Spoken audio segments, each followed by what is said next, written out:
मजेदार किस्से YouTube channel पर मेरे विद्वान श्रोताओं, आशीर्वाद देने योग्य मेरे साथियों और प्यार करने योग्य मेरे छोटे छोटे बच्चों, आप लोगों का हार्दिक अभिनंदन है।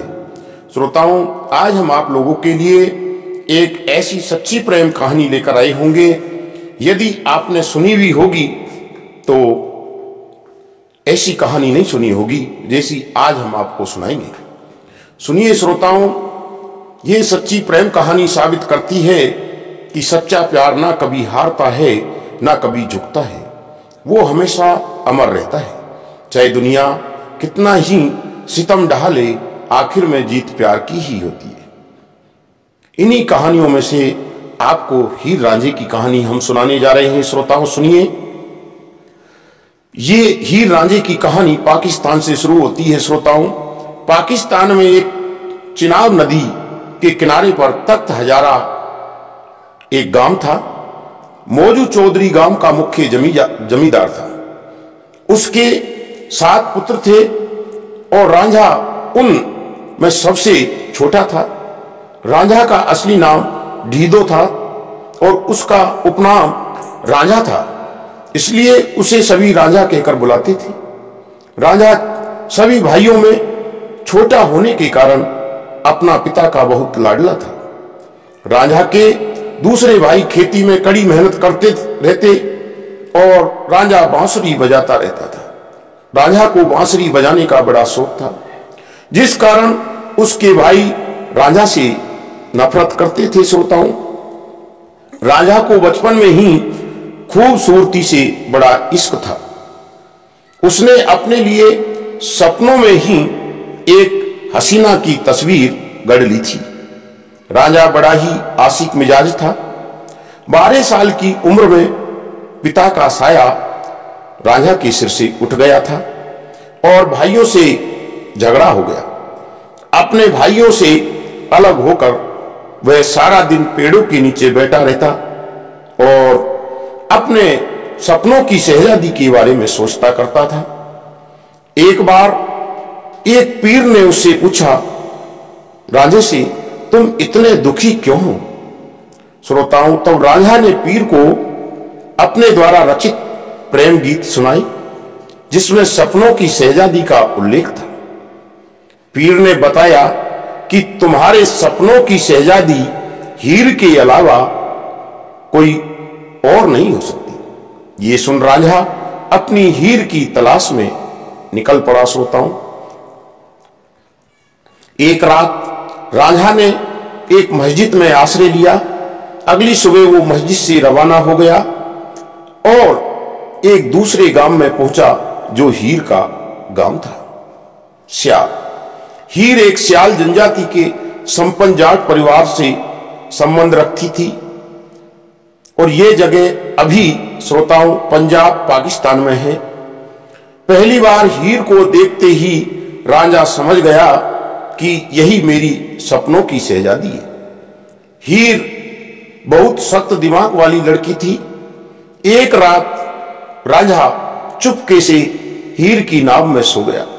श्रोताओं, यह देख हीर आग बबूला हो गई, लेकिन जैसे ही उसने जवान मर्द रांझे को देखा, वह अपना गुस्सा भूल गई और रांझा को देखती ही रह गई।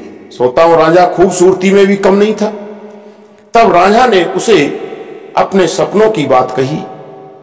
रांझे पर फिदा हीर उसे अपने घर ले गई और अपने यहां नौकरी पर रख दिया। श्रोताओं सुनिए, अब आगे इस प्रेम कहानी में क्या होता है। हीर के पिता ने रांझा को भैंस चराने का काम सौंप दिया। हीर रांझा की बांसुरी की आवाज में मंत्रमुग्ध हो जाती थी और धीरे धीरे हीर को रांझा से गहरा प्यार हो गया। वो कई सालों तक गुप्त जगहों पर मिलते रहते, छुप छुप कर। श्रोताओं, लेकिन हीर के चाचा को एक दिन इसकी भनक लग गई और सारी बात हीर के पिता चूचक और उसकी मां मालकी को बता दी। देखिए श्रोताओं, अब क्या होता है। अब हीर के घर वालों ने रांझा को नौकरी से निकाल दिया और दोनों को मिलने से मना कर दिया। हीर को उसके पिता ने सेंधा खेरा नाम के व्यक्ति से शादी करने के लिए बाध्य किया। श्रोताओं, मौलवियों और उसके परिवार के दबाव में आकर हीरे ने सेंधा खेरा से निकाह कर लिया। जब इस बात की खबर रांझा को पता चली तो उसका दिल टूट गया, चकनाचूर हो गया। वो गांव के इलाकों में अकेला दर दर भटकता रहा। एक दिन उसे एक जोगी गुरु गोरखनाथ मिला और गोरखनाथ जोगी संप्रदाय के कनफटा समुदाय से था। श्रोताओं, और उसके सानिध्य में रांझा भी जोगी बन गया। भगवान का नाम लेता हुआ वो पूरे पंजाब में भटकता रहा और अंत में उसे हीर का गांव मिल गया जहां वो रहती थी। वो हीर के पति सेंधा के घर गया और उसका दरवाजा खटखटाया। श्रोताओं, उसकी आवाज सुनकर हीर बाहर आई और उसे भिक्षा देने लगी। श्रोताओं, दोनों एक दूसरे को देखते रह गए। रांझा रोजाना फकीर बनकर आता और हीर उसे भिक्षा दे देती। दोनों रोजाना मिलने लगे। श्रोताओं, यह हीर की भाभी ने देख लिया। उसने हीर को टोका तो रांझा गांव के बाहर चला गया। श्रोताओं, सारे लोग उसे फकीर मानकर पूजने लगे। उसकी जुदाई में हीर बीमार हो गई। जब वैद्य हकीमों से उसका इलाज ना हुआ तो हीर के ससुर ने रांझे के पास जाकर उसकी मदद मांगी। राजा हीर के घर चला आया। उसने हीर के सिर पर हाथ रखा और हीर की चेतना लौट आई। देखिए, सुनिए श्रोताओं, जब लोगों को पता चला कि वह फकीर रांझा है तो उन्होंने रांझा को पीटकर गांव से बाहर धकेल दिया। फिर राजा ने उसे चोर समझकर पकड़ लिया। रांझा ने जब राजा को हकीकत बताई और अपने प्यार की परीक्षा देने के लिए आग हाथ पर रख दिए तो उसने हीर के पिता को आदेश दिया कि वह हीर की शादी राजा से कर दे। राजा की आज्ञा के डर से उसके पिता ने मंजूरी तो दे दी, लेकिन शादी के दिन हीर का एक चाचा था केदो ने हीर के खाने में जहर मिला दिया ताकि ये शादी रुक जाए।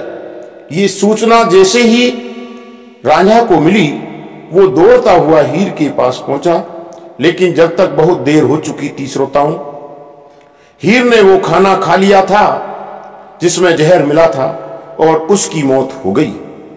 रांझा अपने प्यार की मौत के दुख को झेल नहीं पाया और उसने भी वो जहर वाला खाना खा लिया और उसके करीब उसकी मौत हो गई। हीर रांझा को उनके पैतृक गांव झंग में दफन किया गया, जहां आज भी प्रेम का मजार बना हुआ है।